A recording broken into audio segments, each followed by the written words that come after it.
Olá, sejam bem-vindos. Vamos dar sequência então à nossa leitura comentada da Luz no Caminho. Hoje daremos seguimento aos degraus exotéricos. Paramos no 7º exotérico na última leitura. Hoje começaremos do 8º. Relembrando a vocês, esses degraus são os preparatórios para quem pretende um dia entrar nos degraus esotéricos, ou seja, entrar no caminho propriamente dito. Esse caminho que eleva a consciência do homem até o ápice da condição humana, que é a sabedoria. O caminho para a sabedoria exige certas premissas morais, e os degraus exotéricos trabalham com isso. A maneira como se rompe as amarras para se colocar o pé no primeiro degrau do caminho. Ainda estamos então nesse preâmbulo, nessa parte exotérica. O 8º degrau, ele diz o seguinte: mantém-te só e isolado, porque nada que não seja eterno pode vir em teu auxílio. Nós podemos achar que isso é um pouco radical, né? Mantém-te só e isolado, que coisa mais desagradável, mas é muito diferente. Estamos falando de uma obra muito complexa e a interpretação disso é muito diferente do que superficialmente nos parece. Em primeiro lugar, só e isolado no mau sentido nós já estamos, desde sempre. Se você parar para analisar, existe um autor que gosto muito, chamado Sirihan, ele falava que, na verdade, as pessoas à nossa volta, as situações, nós não as vemos como elas são, mas segundo a expectativa que temos delas, segundo aquilo que há nelas que nos interessa, que nos agrada, que atende às nossas necessidades. Então, é como se fizéssemos das coisas o nosso espelho. De uma certa maneira, o egoísmo é um dos maiores elementos de isolamento do homem. Você não sabe o que é nada à sua volta, nem tem curiosidade de conhecer. Se pararmos para analisar, talvez nos assustemos, que as pessoas que escolhemos travar contato são aquelas que, de alguma maneira, algum elemento da personalidade dela agrada a nossa, satisfaz alguma expectativa nossa. Mas não existe uma curiosidade muito grande em saber o que as coisas são. O que seriam, ainda que não existíssemos? Vocês entendem isso? Eu não existo, o que seria fulano? O que seria esse local? O que seria esse objeto em si, por ele mesmo, e não visto através das minhas expectativas egoístas? Não é como me serve, mas o que é. Eu costumo citar muito nas minhas palestras aquela frase de Tolstói que diz: há quem passe por uma floresta e veja apenas lenha para a sua fogueira. Ou seja, eu olho para uma floresta e não vejo nada senão aquilo que me serve. Ignoro a floresta em si, a vida que existe ali. Isso faz com que vivemos numa bolha de projeções nossas. No fundo, existimos nós, o nosso egoísmo, a nossa personalidade. E nem estamos completos nós. Existe essa película mais superficial nossa, voltada para fora e as coisas que ela gosta de ver. Então, o egoísmo é um dos maiores fatores de isolamento. Não é esse só e isolado que a Luz do Caminho se refere. O que ele diz é de uma necessidade do homem ter uma vida interior profunda para que possa estar com os demais. Entendam que o homem que é superficial em relação a si mesmo, ele será superficial em relação a todas as coisas que toca. E isso é a fonte do isolamento. Sirihan falava da base negativa da consciência, a necessidade de negar o eu egoísta, pessoal, para que nós possamos ir até as coisas e tocar o coração das coisas. Então, quanto mais dentro, mais fora, de coração para coração, que é a origem, inclusive, da palavra concórdia, coração com coração. Esse manter-te só e isolado é um elemento de ter um certo contato da nossa consciência com a unidade. E na unidade tudo está ali, não existe nada do lado de fora.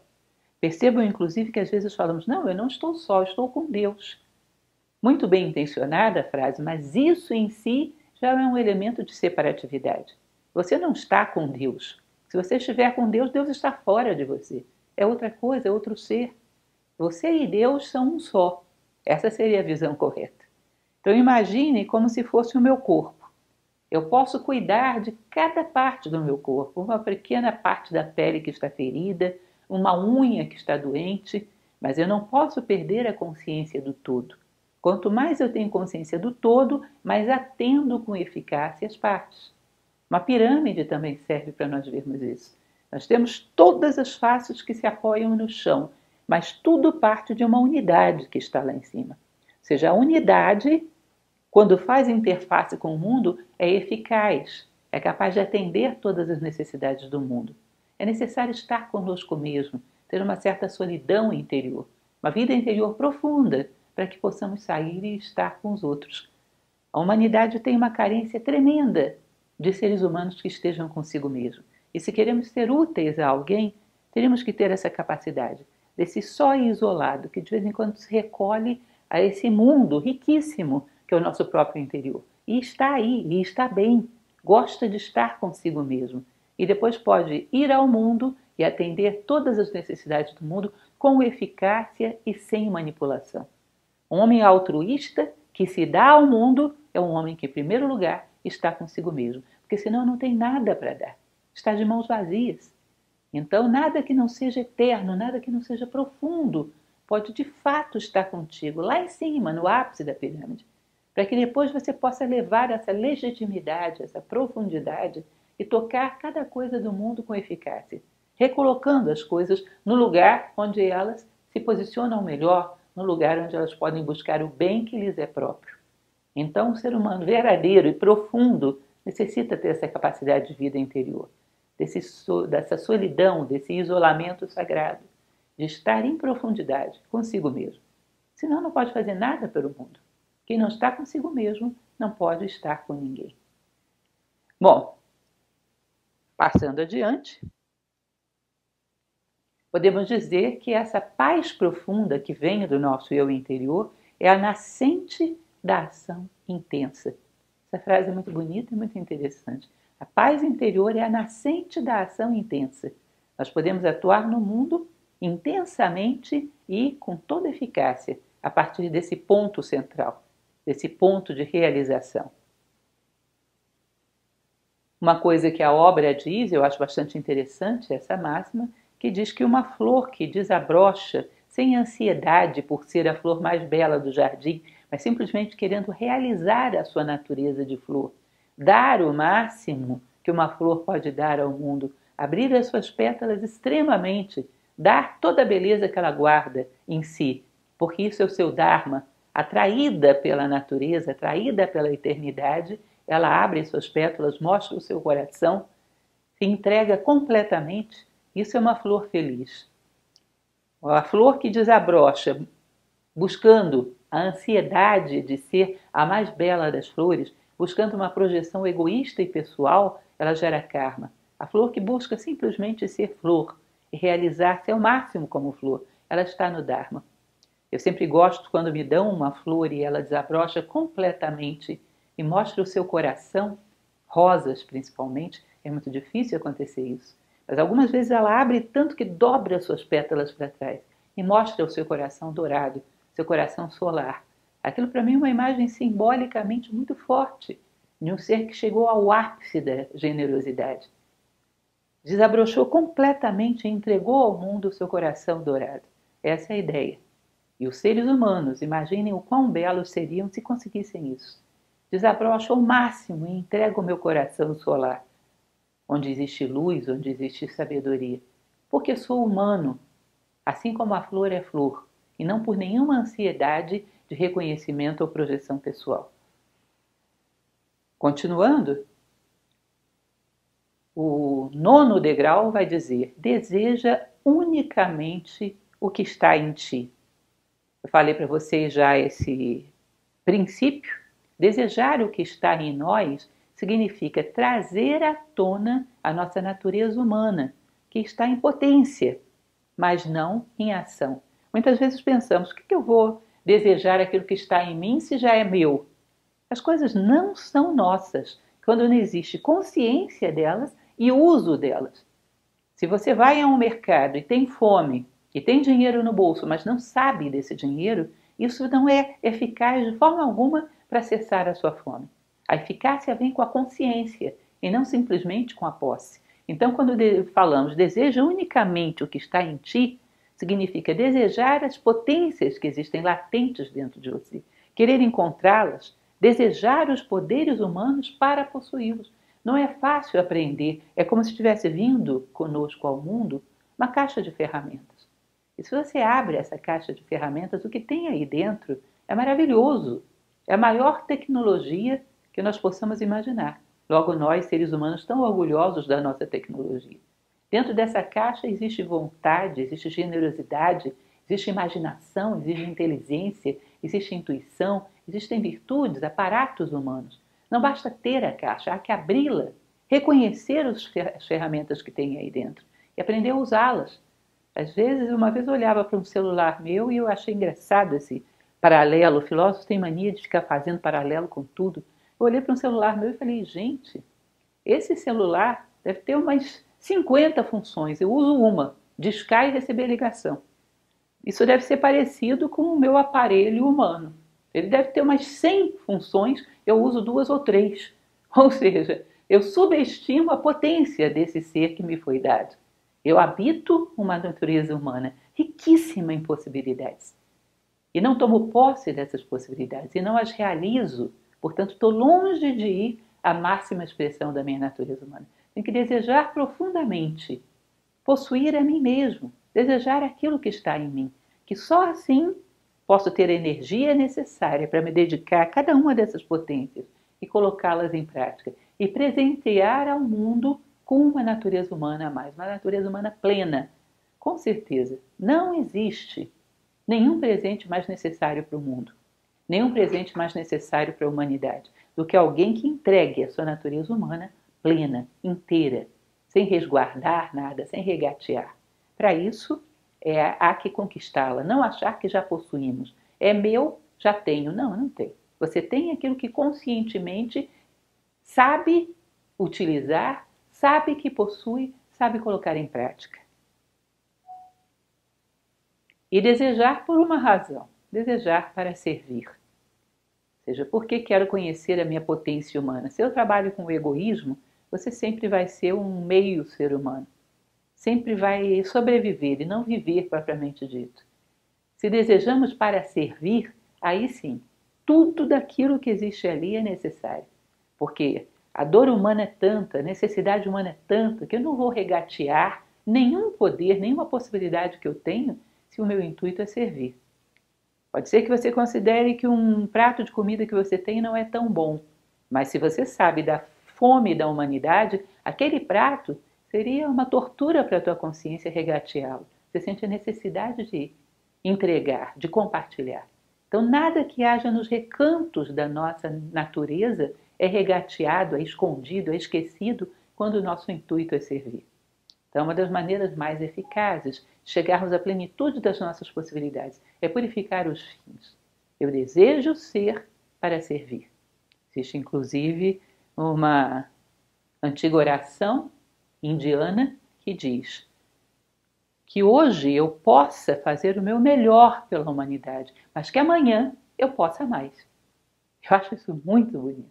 Bom, hoje que eu possa ir aos limites das minhas possibilidades atuais para servir a humanidade, mas que amanhã eu possa aumentar esses limites.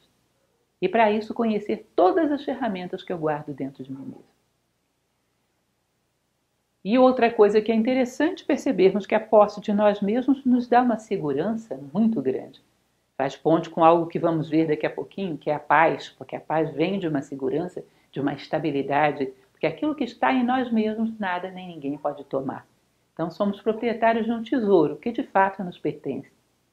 Lembrem quando Gibran fala das habitações no Profeta, que ele fala, por que trancas tanto a tua casa? O que tem de tão precioso lá dentro?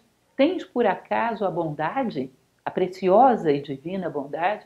Tens por acaso a generosidade? Se não tens nada disso, não tem nada de valor na tua casa, o que temes que seja roubado? Eu acho isso maravilhoso. Aquelas coisas, aquelas entrelinhas de Gibran que são indescritíveis de tanta sabedoria que guarda ali. Então isso é importante. Ao termos a nós mesmos, temos um tesouro inalienável. Ninguém pode tomar de nós. Talvez nem a morte. Continuando, o degrau 10º vai dizer: deseja unicamente o que está fora do teu alcance. Interessante isso, né? Parece um paradoxo. Relembro a vocês o que eu falo em muitas palestras. Parece que é diretamente proporcional. Quanto mais sabedoria uma obra guarda, mais exígua ela é na sua expressão e rica em significados. enquanto que a nossa linguagem atual falamos demais e não queremos dizer quase nada. A linguagem é superficial, é primária, muitas vezes infantil de tão rasa. Então perceba essa frase. Deseja unicamente o que está fora do teu alcance. Se você soma com o degrau anterior, eu sou agora uma pessoa que tem posse de mim mesmo, tenho estatura. Sobre essa estatura da minha identidade, eu posso me erguer para olhar mais longe no horizonte. Posso sair de uma zona de conforto, de comodidade, daquilo que eu conheço, daquilo que eu uso cotidianamente, e ousar olhar além das minhas fronteiras. Pense que nós viemos ao mundo, e isso não dá para discutir, porque é quase que um truísmo, um axioma. Nós viemos ao mundo para sairmos maiores do que entramos e somarmos as pessoas à nossa volta. Senão, nossa vida foi uma nulidade do ponto de vista geométrico-matemático. Tá? Num eixo cartesiano, entramos e saímos no mesmo ponto, numa horizontal. Então, necessariamente, temos que dar alguma inclinação à nossa reta. Sair do mundo um pouco maiores do que entramos significa romper os limites do conhecido e do confortável. E a partir de uma identidade sólida, eu posso me apoiar para olhar mais adiante, ir além dessas fronteiras, ousar, somar a minha vida e das pessoas que, através do meu exemplo, podem crescer também. Então, esse é o 10º degrau. Eu coloquei para vocês aqui um poema que é associado ao Dom Quixote, que é muito bonito e muito conhecido, já foi inclusive cantado, e que é a expressão dessa ideia de romper fronteiras, da garra, de ir mais além, que diz o seguinte: sonhar o sonho impossível, sofrer a angústia implacável, pisar onde os bravos não ousam, reparar o mal irreparável, amar um amor casto à distância, enfrentar o inimigo invencível, tentar quando as forças se esvaem, alcançar a estrela inatingível. Essa é minha busca. Ou seja, de uma maneira ou de outra, esse livro, que é um dos meus prediletos em termos de literatura, Dom Quixote é qualquer coisa comovente, leio isso 1000 vezes e ainda me toca as lembranças do livro. Tudo que tem qualidade no mundo parece que ressoa uma mesma ideia. Homem, conhece-te a ti mesmo, domina-te a ti mesmo, realiza-te a ti mesmo, ou seja, cresce. Entrega ao mundo a mensagem que você trouxe. Sê quem és, sabendo, como dizia Píndaro. De inúmeras formas, dentro da literatura, dentro da literatura esotérica, da literatura religiosa, ecoa o mesmo chamado. Homem, conhece-te, domina-te, realiza-te, faz aquilo a que veio ao mundo. Encontra o teu papel na natureza. Isso é muito belo. No fundo é garra, no fundo é sede de expandir nossos horizontes. Que se matam isso em nós, só sobrevivemos. Uma vida totalmente horizontal e sem sabor. 11º degrau. Deseja unicamente o que é inatingível. Parece estapafúrdia essa ideia, né? Mas é tão sólida e tão importante. Imaginem vocês, por que cargas d'água? Por muito que estudemos, por muito que leiamos a respeito, a morte ainda é algo que nos toca e nos choca tão profundamente. É difícil, eu não conheço um ser humano que tenha conseguido superar totalmente isso. Por muito que se recupere rápido, por muito que tenha uma maturidade para suportar a dor, mas a morte ainda é para nós um impacto muito difícil. De repente, aquele ser tão rico de possibilidades, aquele ser que tem vislumbres de Deus, da beleza, do universo, um ser com tantas possibilidades, vira nada. Para onde ele foi? Onde está tudo aquilo? Fica só uma embalagem vazia, um corpo. O que é a morte? Para onde ela leva aqueles que amamos? Essa indignação, essa perplexidade, nada mais é do que um eco de uma ideia, um desejo profundo que o ser humano tem de eternidade, de vencer a morte um dia, de ir além dela. Todo ser humano, saiba disso conscientemente ou não, guarda em si um desejo profundo de eternidade. Pô, a eternidade para um ser mortal é inatingível, ou não, mas um dia deveremos encontrá-la. Ou seja, temos que desejar o inatingível, temos que sonhar com ele. Ele amarrará todas as nossas experiências e fará com que elas tenham continuidade.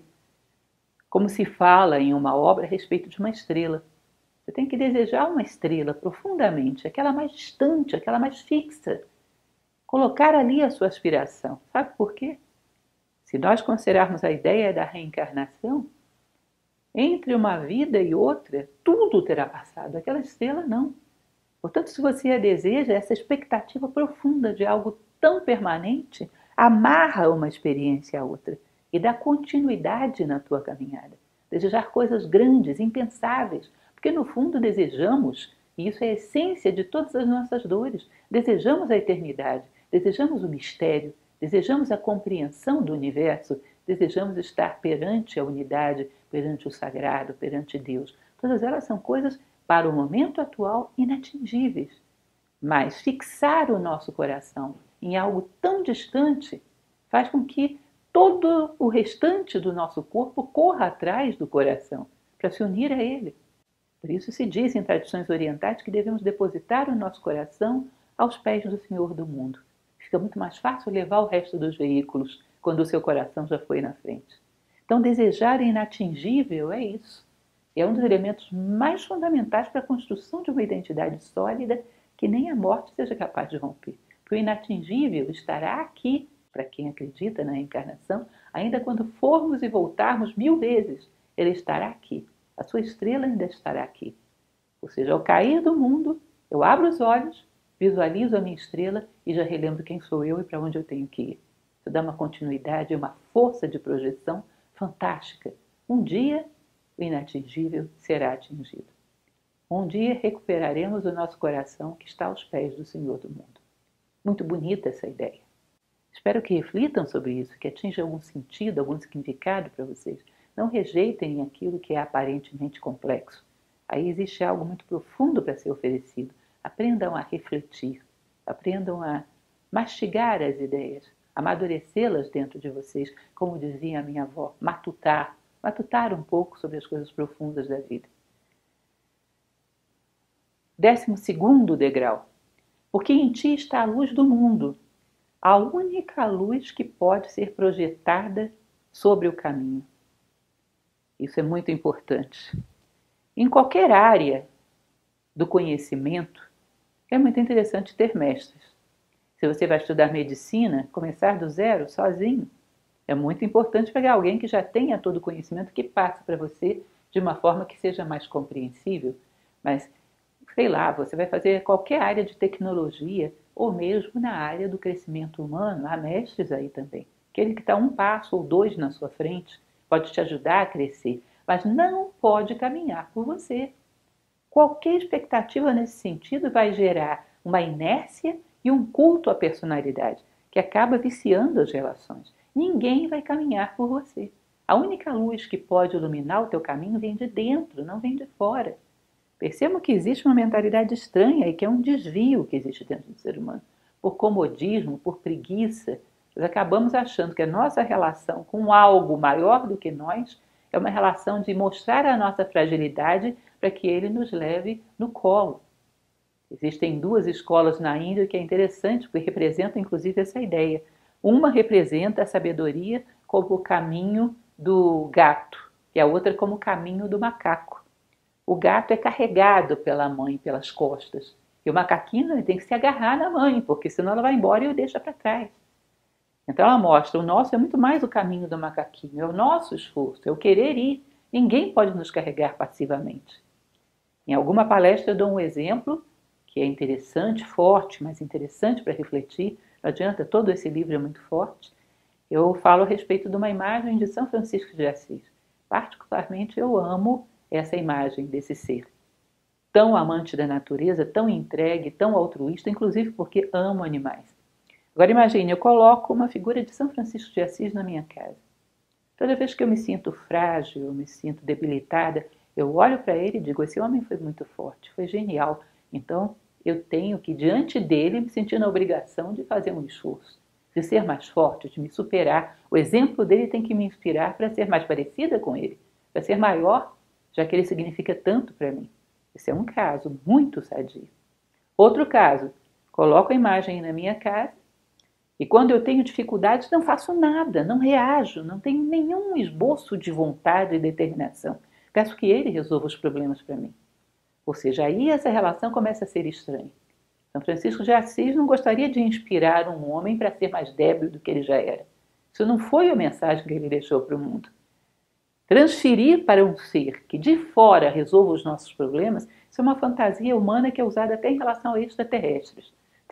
Muitas formas de transferir para alguém a solução de um problema que nós temos que solucionar, porque é o nosso problema. E essa é uma questão importante. Em ti está a luz do mundo. A luz que pode iluminar o teu caminho vem de dentro de você.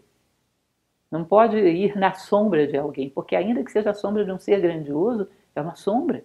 Isso não funciona para o crescimento humano. A nossa lamparina, ainda que pequena, é a nossa lamparina. Amanhã será maior. E não tenho dúvidas, num momento onde o mundo está tão escuro, quem tem uma lamparina, ainda que de pouca luz, é visto a muita distância. E ilumina o caminho não só para si, vai ficar muitos à sua volta. A luz tem um poder de ser vista a uma distância enorme, quanto mais escuro se faz o momento histórico. E cá entre nós, do ponto de vista humano, vivemos um momento histórico muito escuro. A pequena lamparina que portamos pode ser referencial para nós e para muitos outros. Uma terra tão seca, uma gota, é capaz de saciar um pouco da sede do mundo. Temos que aprender a encontrar e valorizar a nossa gota. Um exercício de imaginação que é precioso é imaginarmos que temos essa lamparina nas nossas mãos. Pequena, uma pequena lamparina de barro que aquece, que ilumina. Imaginarmos nas dificuldades que nós temos essa lamparina. Ela é nossa, faz parte do nosso coração, faz parte da nossa essência. E essa pequena luz há que ser preservada. Lembrem que lá na introdução do Kybalion eu falava a respeito de manter viva a chama, manter acesa a chama, naquele poema tão bonito que colocamos na introdução de todas as palestras do Kybalion. Cuidar da chama na luz dos tempos. E por fim, esse degrau termina dizendo: não tocaremos a chama. Entraremos na luz, mas não tocaremos a chama. Lembrem daquilo que falamos num dos degraus passados. A chama, que é essa essência do universo, de onde tudo emanou, nós não chegaremos a tocá-la, nós nos fundiremos nela, seremos a chama. Não será eu e Deus seremos um só. Essa é a ideia. Mas nesse momento, caminhar com a pequena luz que tenho, cuidá-la, e um dia será mais. Mas sempre será a luz do nosso mundo e a luz para muitos daqueles que nos seguem. É a maior herança divina que trazemos ao mundo. Temos luz dentro de nós. Há que cuidá-la e caminhar com ela. Conhecê-la, né? Trazê-la à tona na nossa consciência. O degrau número 13 chama-se Deseja ardentemente o poder. Isso provoca, mais uma vez, uma polêmica tremenda, principalmente no nosso momento histórico. Em várias palestras já falei a esse respeito, inspirada nesse degrau da luz no caminho. Me parece muito interessante. Bom, vamos por partes. Em primeiro lugar, a gente tem falado constantemente sobre desejo. Deseja isso, deseja aquilo outro. Isso já provoca um conflito, às vezes, num espiritualismo mal compreendido. Se diz que evolução é a extinção de desejos. Sim, na hora certa, que não é agora. Extinguir desejos nesse momento seria extinguir qualquer impulso ou movimento. Entendam? É como se tivéssemos aquele eixo cartesiano que eu falei para vocês. Aqui embaixo a ação totalmente por instintos. Aqui em cima a reta ação, a ação pura por dever. A filosofia são várias linhas inclinadas no meio do caminho entre o instinto puro e o altruísmo puro. E essas linhas inclinadas ainda não são ação por dever, são ação por desejo depurado. Ontem eu desejava ser conhecida, hoje eu desejo levar algum bem para as pessoas, ainda é desejo, mas olha o nível. Ontem eu desejava possuir coisas, hoje eu desejo possuir coisas para presentear aqueles que necessitam, ainda é desejo, mas depurou. Você vai depurando o gosto. A evolução nada mais é do que a depuração do gosto. Mas ainda é desejo e será por muito tempo. Se extinguirmos todos os desejos nesse momento, não saímos da cama pela manhã. Então há que depurar o objeto dos desejos, mas ainda não é o momento de extinguir o desejo. Isso geraria apatia total, total inércia. E a questão do poder, que é um elemento complexo, né? Porque colocamos na nossa cabeça, devido a todas as complicações políticas dos últimos séculos, podemos dizer, que poder corrompe. Olha, vamos e venhamos. Poder é o atributo mais divino que podemos conceber. Alguém imagina um Deus débil? Poder é um atributo divino. Poder é poder ser, poder fazer, poder servir, poder construir, poder ajudar aos demais. Um impotente, um débil, não pode fazer nada por ninguém. Ninguém imagina um Deus débil. Ou seja, o poder é um elemento divino mais precioso que a gente tem, porque através dele mudamos o mundo, mudamos a nós mesmos, mudamos as pessoas à nossa volta. O poder não corrompe, a debilidade corrompe. Um homem débil que não tem poder fica preso à sua debilidade, invejando os poderosos e invejando e cheio de ressentimentos em relação àqueles que realizam algo, cheio de vingança, de mesquinharias, ou seja, a impotência corrompe tremendamente. Ah, mas e as pessoas que detêm poder e que ficam corrompidas? Não ficam corrompidas, a corrupção já existia dentro delas e o poder simplesmente a trouxe à tona. Por isso estamos fazendo esses degraus exotéricos antes de trabalhar com os degraus esotéricos, para que essa purificação moral, essa consciência moral extingua em nós a debilidade, antes de obter alguma possibilidade de um poder mais divino. Então, volto à frase de Machado de Assis, que eu gosto demais. Machado de Assis, no Diário Fluminense, vem com uma frase que é super interessante. Está errado o ditado que diz que a ocasião faz o ladrão. A ocasião faz o crime. O ladrão já nasce feito. Ou seja, se existe dentro de si o espírito da corrupção, você dá poder, vai potencializar isso. Por isso é preciso limpar antes, lavar as mãos antes de portar o alimento sagrado. Mas não é o poder que faz isso. Poder faz aquilo que lhe corresponde, potencializa o que você tem. O que você tem? Quando colocarmos poder aí, isso virá à tona. Então, cuidado com esse culto à debilidade que fazemos nos nossos dias. Como se debilidade fosse bondade. Quem não pode mudar o mundo não tem força, não tem poder. Espiritualidade é poder. Senão ela seria inútil, uma vez que estamos no mundo e precisamos atuar nele. 14º degrau. Deseja ardentemente a paz. Ah, esse é fácil, todo mundo deseja. Não é fácil. Nada é tão simples quando trabalhamos com um livro desse nível. Muitas vezes, quando uma pessoa hoje diz, eu desejo a paz, quando você vai ver o que ela realmente deseja passividade. Isso é uma confusão terrível, porque são duas coisas extremamente opostas. Perceba o seu corpo humano. A maneira como ele funciona. O corpo físico nos dá muitas lições filosóficas. Como ele se harmoniza, como ele integra todas as coisas, como funciona de uma maneira maravilhosa. Ele é pacífico, mas não é passivo. Coloca um vírus, algum elemento estranho entrando dentro dele e você vai ver o sistema imunitário do corpo entrar em guerra e partir para cima para colocar para fora, para destruir. Ele se mantém, como dizia Clausewitz, se queres a paz, prepara-te para a guerra. Ele é um sistema integrado onde a harmonia é sustentada por atenção, é sustentada por vontade de manter a beleza, de contribuir positivamente com o mundo. Mas não é relaxamento, não é passividade, não é permissividade, onde tudo penetra. Não há vida, nem que seja num corpo unicelular. Não há vida se não há imunidade. Se as portas estão abertas e entra tudo. Ou seja, a passividade, se é inimiga da vida, deve ser um dos elementos mais perniciosos que nós temos entre nós. Cuidado com isso. Quando nós falamos de um ser que está no Dharma, segundo o conceito indiano, ou seja, está caminhando segundo a lei do universo que leva todos os seres ao bem, nós imaginamos um ser que está em plena harmonia. E o que é plena harmonia?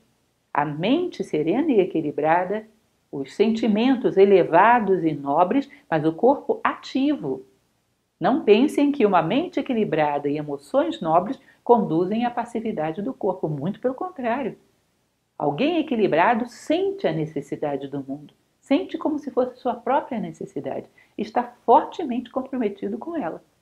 Nada tão forte para nos arrastar para o futuro quanto o compromisso. Comprometa-se, eu vou servir à humanidade. E você vai ver que muitas coisas já não vão ser cabíveis dentro do nosso comportamento. Isso é um filtro que nos puxa para uma cada vez maior purificação. Então, o homem pacífico, a mente está equilibrada, os sentimentos são elevados e nobres, mas o corpo está em ação, porque o mundo necessita de um corpo ativo e não passivo. A passividade atenta contra a vida, e nós somos servidores da vida e não inimigos dela. Não atentar contra a beleza, que isso é uma outra coisa muito interessante. A paz é uma sentinela da beleza.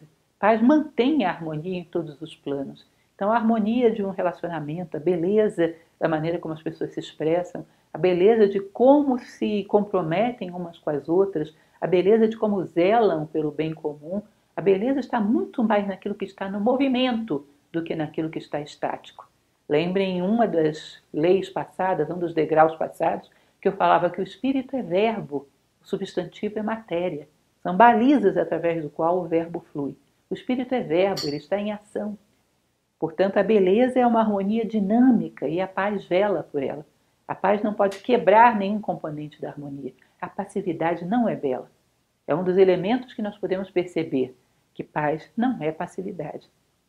E no próprio livro diz que a paz é aparecer como nada aos olhos dos homens. Existe uma passagem do Tao Te Ching que é linda, que fala sobre isso, que os sábios de antigamente, a única coisa que se sabe deles é que existiram.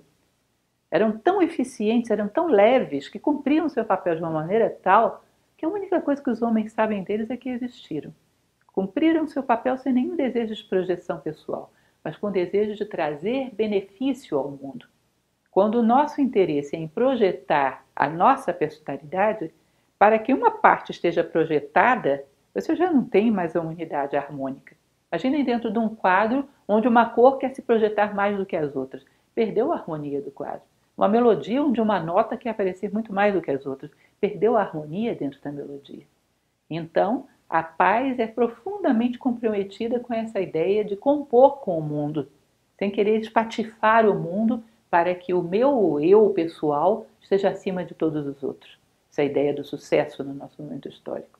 Ou seja, a paz também necessita de um grau de superação da separatividade. Ou seja, é algo muito mais complexo do que aparece à primeira vista. Está comprometida com a ação, está comprometida com a beleza, está comprometida com o altruísmo, a fraternidade, a superação da separatividade. A paz é forte.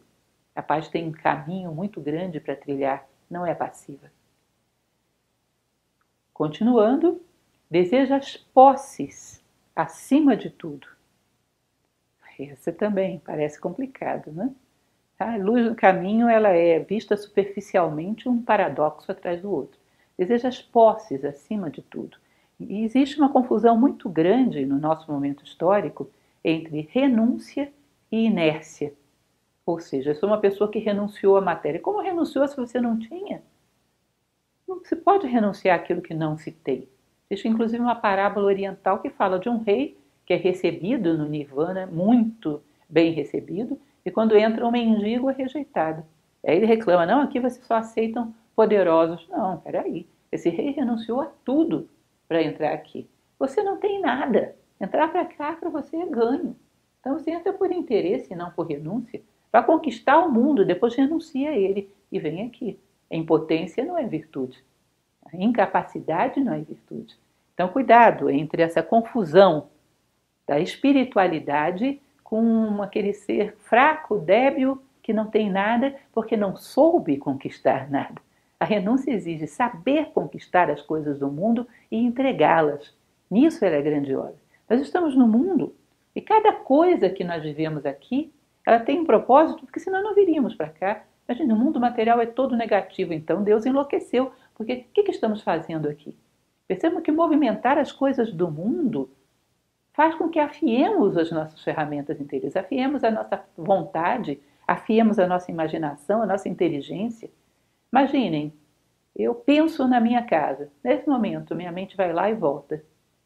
A mente é rápida, dá bem menos trabalho. Agora, se eu tiver que levar esse corpo até a minha casa, isso exige vontade, exige combustível, exige um veículo de transporte ou muita disposição para caminhar. Ou seja, movimenta uma série de dificuldades que eu vou ter que ter vontade, imaginação, inteligência para vencê-las. E isso purifica, isso me faz crescer. Portanto, saber se movimentar no meio das coisas do mundo, saber possuir as coisas sem estar apegado a elas, vai saber construir no mundo material. É muito parecido com aquilo que falávamos em outro degrau. Se um homem materialista é capaz de construir um prédio de 10 andares, o espiritualista tem que chegar e dizer, eu vou construir um de 20. Porque espiritualidade não é impotência. Nós estamos no mundo, temos que saber lidar com as coisas do mundo. Só não com interesse, com egoísmo, com vaidade, mas saber movimentar o mundo. Para, num determinado momento, inclusive, poder renunciar a ele, que não se renuncia àquilo que não se tem. Isso é impotência, é debilidade, não é virtude. A renúncia exige, eu sei, eu jogo bem, mas renuncio ao jogo. Eu jogo bem, mas não quero prêmio. Mas não jogo, não, isso não é virtude. Cuidado, que isso é muito comum no nosso momento histórico. Uma confusão bem presente. 16º. Mas essas possessões devem pertencer à alma pura. Ou seja, no fundo, através de possuir as coisas que não são realmente nossas, nós possuímos a nós mesmos. As posses que realmente temos são as posses da alma pura. Ou seja, ao construir uma casa, eu desenvolvo vontade, protagonismo, imaginação, inteligência. A casa não é minha, mas a vontade, o protagonismo, a imaginação e a inteligência são as posses da alma pura. São as únicas que eu realmente posso ter. São as únicas que nada nem ninguém pode tirar de mim. E uma coisa que o livro acrescenta em relação a isso, bom, a purificação, para termos essa alma pura, vem sempre de cima para baixo. Isso é uma outra coisa importante pensar. Tantas palavras que a gente tem que reconstruir hoje em dia, né?